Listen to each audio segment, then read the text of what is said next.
Hey, what's up guys, aarava here, and welcome back to the episode of my F1 2019 career mode, episode number 79 today for the Singapore Grand Prix in Season 4. If you guys did miss the previous one, then be sure to go check that one out before you see this one here. Off the back of that though, yet again, no update on the R&D reset. We know it is coming, but there's been no, cutscene at the beginning of this episode to tell us what it is, unfortunately, so I'm hoping it will come in the next few episodes so we actually know and can prepare for it as obviously you get towards the end of the season. There's less and less time to then reset and, protect items for next season. Of course, I don't even know if I'll be staying at the team or not. I'll decide that at the end of the season, but either way, it's always good to know and see what's going on there. But then it just means we have to focus on this episode alone and not worry about that till later on. But there will be rain in qualifying, you can see there, so that might make things quite tricky for us on Saturday. Singapore is already a difficult circuit as it is, let alone with some rain, and actually that was indication for heavy rain at the end towards Q3, so that might be a massive hurdle for us to try and climb. But you can see here, everyone has been plateauing since the Belgium Grand Prix, since we got the email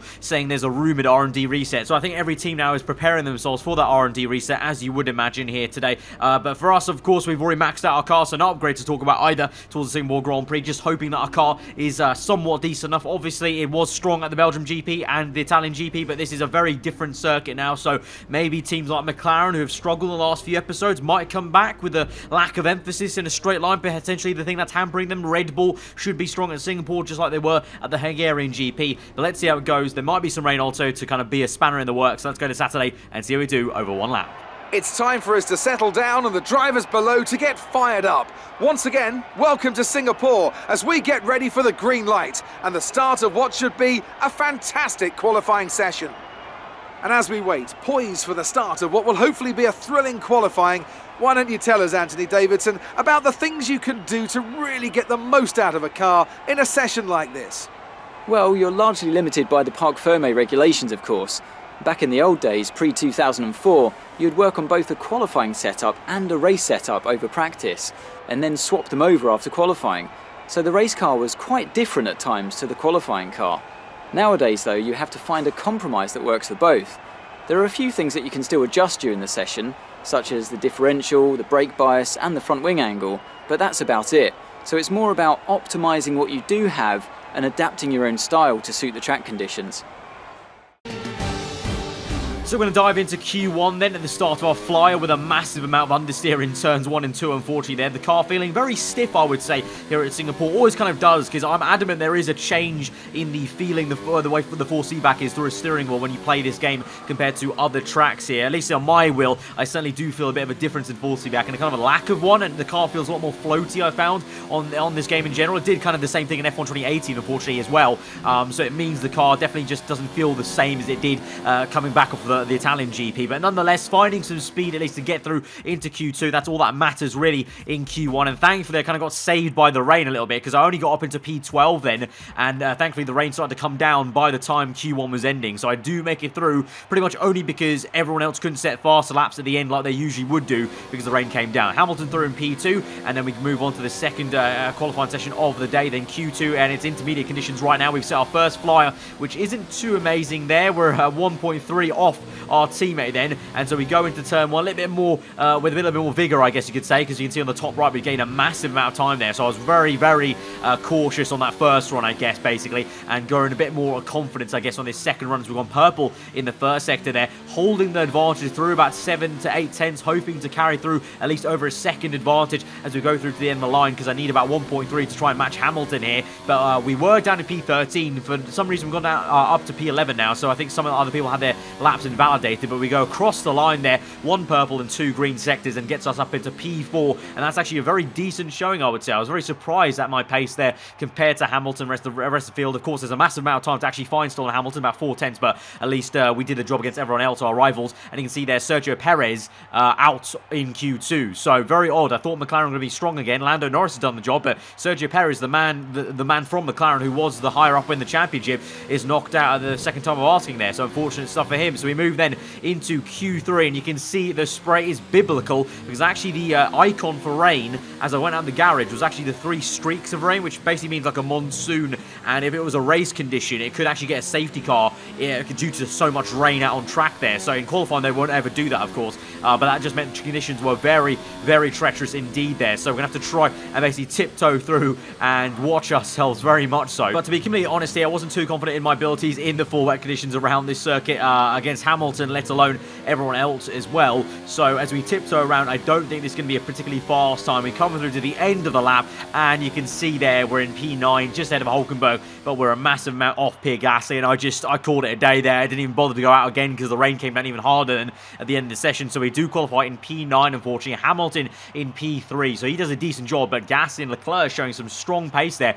Surprised to see Leclerc up there, because the Toro Rosso is maxed out, and from my experience last season being in that Toro Rosso alongside Leclerc, the Toro Rosso, when it was maxed out eventually against other maxed cars, wasn't that great. So I was surprised to see Leclerc that high up there on the second row alongside his fellow kind of Honda-powered man, Pierre Gasly, both my 2 former teammates from last season, actually, obviously half and half.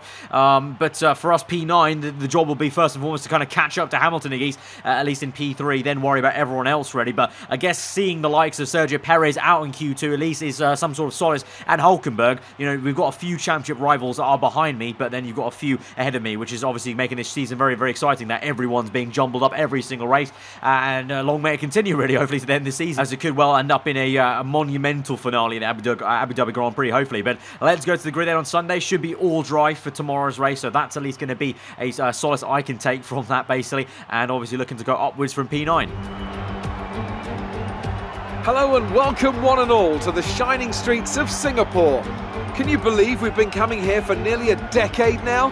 It feels like only yesterday that Felipe Massa was dragging his fuel hose down the pit lane in that eventful opening race, and in a Grand Prix won from pole position more often than not, will we see a new victor crowned today?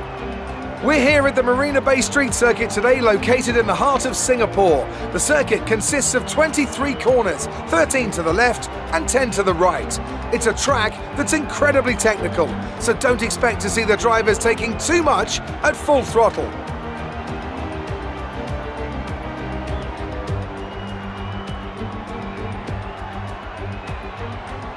Anthony Davidson is alongside me in the commentary box this evening, and big race this one, a real test of endurance. Sounds right up your alley. Wouldn't you just love to be down there on the grid right now? You know what, Crofty? I'm pretty happy to be up here in my air conditioning, thank you, right now. I can't stress just how difficult these conditions can be, especially when you consider it's the longest race on the calendar in terms of time. It's also one of those races where you have to remember to keep drinking, or there's a real risk of dehydration, just like we saw with young Kevin Magnussen a couple of years ago, don't forget. We mentioned the bumps as well. Take a look at the onboards if you get a chance during this race. The movement in the suspension and the chassis is just incredible, and it's lots of hard work to wrestle the car around the lap here. It's time to see how our drivers are stacking up after yesterday's exciting qualifying session. Pierre Gasly lines up on pole position with Charles Leclerc alongside. As we continue through the rest of the grid today, we have Hamilton, Verstappen, Lucas Faber and Butler, Grosjean, the engineer, Hulkenberg and George Russell, Giovinazzi, Perez, Kevin Magnussen and Norris. They'll be starting further back after an earlier grid penalty. Ricciardo, Stroll, Valtteri Bottas and Kimi Raikkonen. Vettel and Daniel Kvyat completes the grid, and with lights out just moments away, it's time to go down to the track. Alright, so here we are then under the floodlights for the Singapore GP in P9, a little bit further back than I would have wanted to, of course, but alas, the rain had other ideas, but it is all dry here, so we can make up for it in today's race. Strategy-wise, it's going to be interesting. The default said to start on the hard tyres and go to the softs, but I don't think that's going to be advisable for me. I think the AI are going to be very quick at the start, as they usually are really in the game in general, and being on the harder compound tyres compared to anyone else on the medium tyres, I think it's going to be pretty annoying for us. So I'm going to swap onto the mediums at the start, start and go onto the hard. Not going to use the soft tyres. I don't think anyone will, because obviously everyone has a free choice of tyres now since it rained in Q2 and Q3. And just because of the tyre wear levels at Singapore, the way the tyre carcass temperature heats up so badly at Singapore, it's not advisable to use the soft tyres. For a second, I did kind of debate maybe that 2-stop there with 2 sets of mediums, but in the end, probably the sensible thing is to just do this 1 stop from mediums to hard tyres. So here we go then to 5 red lights to the Singapore Grand Prix from P8 on the grid, actually, I might add, as we're on the way. So we got 1 free position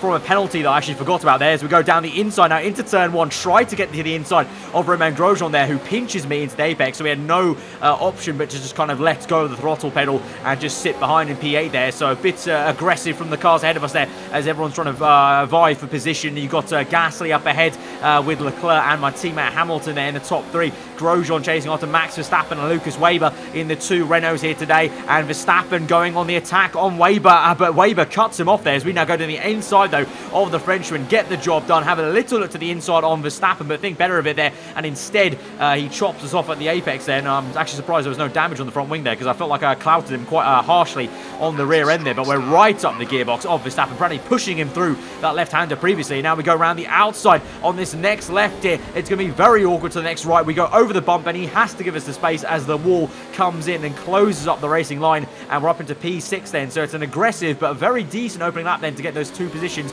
and split the 2 Renaults. And now we chase after Lucas Weber in the 2nd Renault there. Went very defensive on Verstappen earlier, but can we try and get him a little bit easier here on lap number 2? No DRS obviously activated yet, but I think we should have the straight line speed. I've compromised somewhat on the wings. I've got enough obviously to feel good in corners, but I didn't put them as high as I maybe did last season with the Toro Rosso. So here we go now, overtake mode engaged, Ritz mix going. Weber is going to squeeze us a little bit to the left hand side, but we are very good under the brakes, and that was a decent move, very easy move actually in the end of it, up into P5 there, and very harking back to the kind of early episodes of this season where we were so good on the brakes there. But up ahead of us, Hamilton going side by side, I think that is, with Leclerc, I believe, in the Toro Rosso. Or actually might be the Red Bull of Devin Butler, my bad actually. I think it is Devin Butler there, because I can see the lighter blue colour of the Toro Rosso of Leclerc is in 2nd, I think. So it's Gasly from Leclerc, Butler and Hamilton, and he had a very good go there. They were side by side for a few corners there, but he just didn't get it. So that Red Bull showing some decent race pace, as I thought they would do, of course, because Red Bull, naturally you would say the circuits they go well at are Hungary,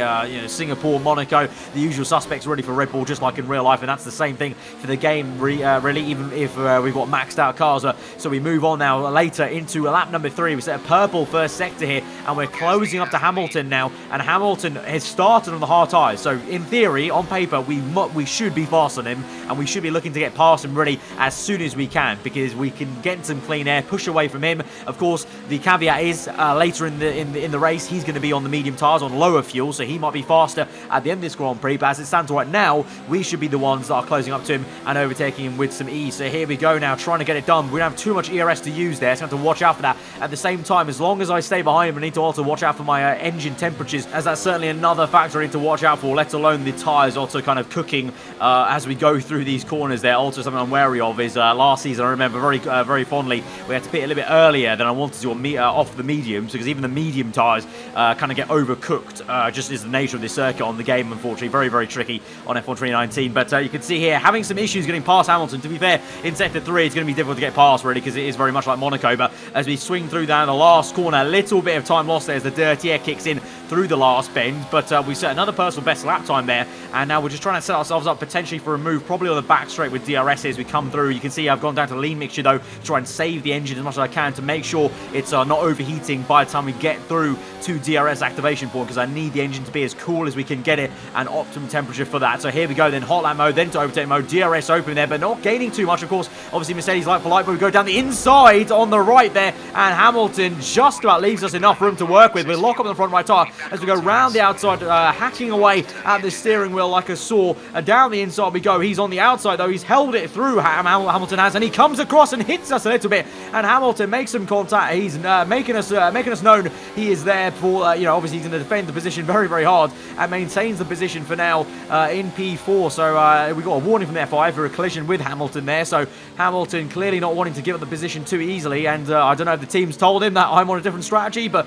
if this was real life, I'm sure Hamilton would could not give a toss properly. So we move through then onto lap number 5, and we have to try and do it once again in the same place, in the same circuit on the back straight here. Overtake mode on the ERS. DRS open there. Rich mix. This time, though, we get a bit of a better run, actually, there. And we're actually getting more speed on the back end of the straight. We go down the inside now. It's a massive dive bomb down the inside. We slide through as I went so late on the brakes. The rear end started to lock a little bit there. And so we get up into P4 with a little bit of a drift move on Hamilton. We got the job done eventually there. And now we can use the clean air to try and pull away there. But for a second, I thought, hang on, this is going to be a few laps of pain. But thankfully for us, obviously, we move through. And now we set a purple lap time on lap number 6. That was onto lap number 7. And we are pulling away from Hamilton and trying to close up a little bit on Butler. He's on medium tyres as well, though, to be fair. So it'll be difficult to really close up majorly. But at least we're getting away from Hamilton, which is the crucial thing.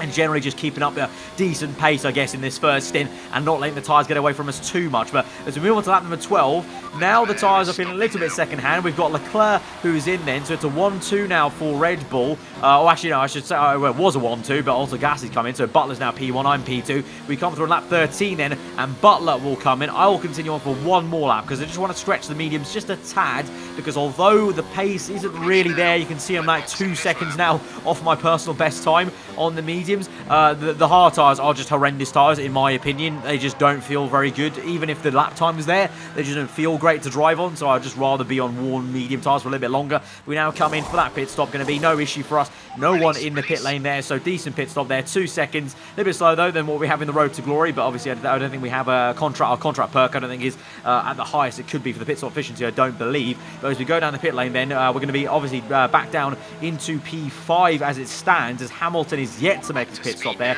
So net position will be P4, as Hamilton will make his pit stop eventually, but of course he's going till probably, I don't know, I would say lap 20, or maybe just a little bit earlier, lap 18 maybe, on his hard tyres and going on to mediums. I think that was the kind of pit stop range we saw from the default strategy. But Leclerc is in P4 then, so he has actually been jumped by Butler, because he was in the middle of both Red Bulls before, but now he's been jumped by Butler. So in theory, once Hamilton pits, it will be Red Bull 1-2 with Gasly and Butler second place then Leclerc, then myself, and then Hamilton, well, we hope is going to come back behind me, but we'll have to see about that. It's kind of a difference of how good his in-laps are on those worn hards and how good my out-laps are right now on these fresh hard tyres, and also the delta time I lost on those warm mediums. So as we come through then on lap 18, trying to do the best job I can of closing up to Leclerc. He's on the hards as well, though, so it might be difficult, but we've got yellow flags up ahead there. Look at the bottom left there. Yellow flags in the third sector, and I think I might... Oh my God. Hamilton is out. I was about to say, I think I saw a turquoise dot, which means a Mercedes car, where the yellow flags were on the minimap, and that just confirmed it. Lewis Hamilton is out of the Singapore Grand Prix. That's his, third issue in 4 races. He's had 2 proper DNFs. At the Hungarian GP, and here now at the Singapore GP. He had a mechanical issue at Belgium that hampered him down to 3rd place when he was leading that one. He's lost 3 potential good results here, 2 potential wins. This one I don't think was going to be a win for him, but it would have at least been, P4 or P5, depending on where he finished ahead of me or behind me. But he's lost 3 great positions now. It really is just absurd. It really is. In terms of not even like a kind of, my teammate losing out here for Hamilton's sake. In terms of like being serious, breaking the 4th wall a bit. As a game, this is appalling to have my teammate have so many issues, and then I will never receive the same bad luck as him in terms of random failures. This is the biggest advocate I can say again that we need random failures for play. I don't care if casual players are going to get annoyed about getting a DNF on lap 29. Tough luck, that's what F1 is about. Sometimes you get that random bad luck. Have a switch to turn it off if you don't want that, and turn it on. I would like to have that, because this is ridiculous. I need to have the same random number generation that Hamilton has here for random failures like this, because he's got so unlucky. This is as bad, or just as bad, as what I had back in F1 2017. If you guys remember, if you watched me back then on F1 2017, where I was in the championship fight with Sebastian Vettel, I believe it was season 3 or 4, I think, or 5 maybe, and he had like 3 DNFs in the last 5 episodes of the season, and that just handed me the championship on the plate. And it's just frustrating to see that Hamilton's not even in a championship fight with me. It's just frustrating to see my teammate, who I joined the team to battle specifically, is not able to fight with me, every single race, because he's getting DNF'd out of, obviously just random, random generation of the game saying you're going to have a failure this race. Just absolutely absurd, really frustrating. So in the end of it then, unfortunately, it makes for a very lackluster end of the race then, a bit of anticlimactic, because when they come through in P4, Pierre Gasly is going to win the Singapore Grand Prix with Butler in second place. So it's a 1-2 for Red Bull, a very strong day in the office for Red Bull, and a very strong day for Honda. It's a Honda 1-2-3, so that might just be a massive shift in the championship momentum for Red Bull versus us, and essentially we just did the best job we can and limited the damage in a decent and solid P4, I guess, for what the situation was. Thank you for all your hard work out there. That was a strong drive and a good finish. Well done.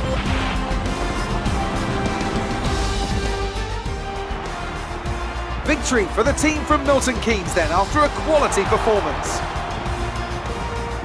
Anthony Davidson, how do you think they were able to set themselves apart today?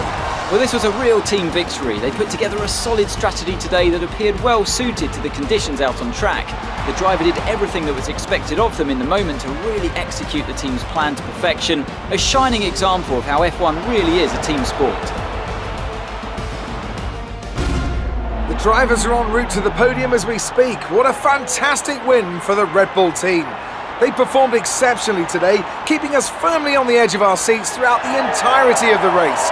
Congratulations to everyone at the team.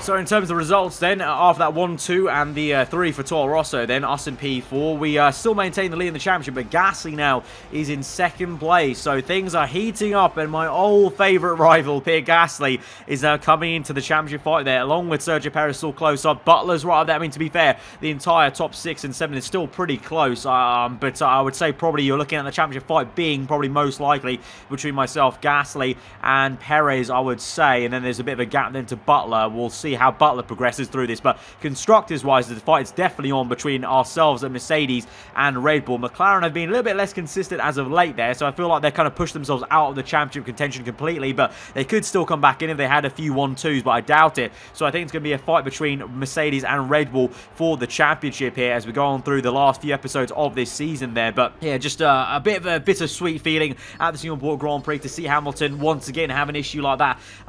It's just the way it goes really with this game sometimes. So guys, if you did enjoy the episode nonetheless, because for us as an individual, I guess it was the best result we could have hoped for. It's another P4, so if anything, we are super consistent as of late. I've had some bulletproof consistency in terms of 3 P4s in a row. Could I make it a fourth place in a row next time at the Russian Grand Prix? We'll have to see. But guys, if you did enjoy the episode, hit that like button. Let me know what you thought in the comments below. If you are new around here, subscribe for weekly full-on content. I'm Grand Prix. Have a good day. I'll see you guys next time. Goodbye.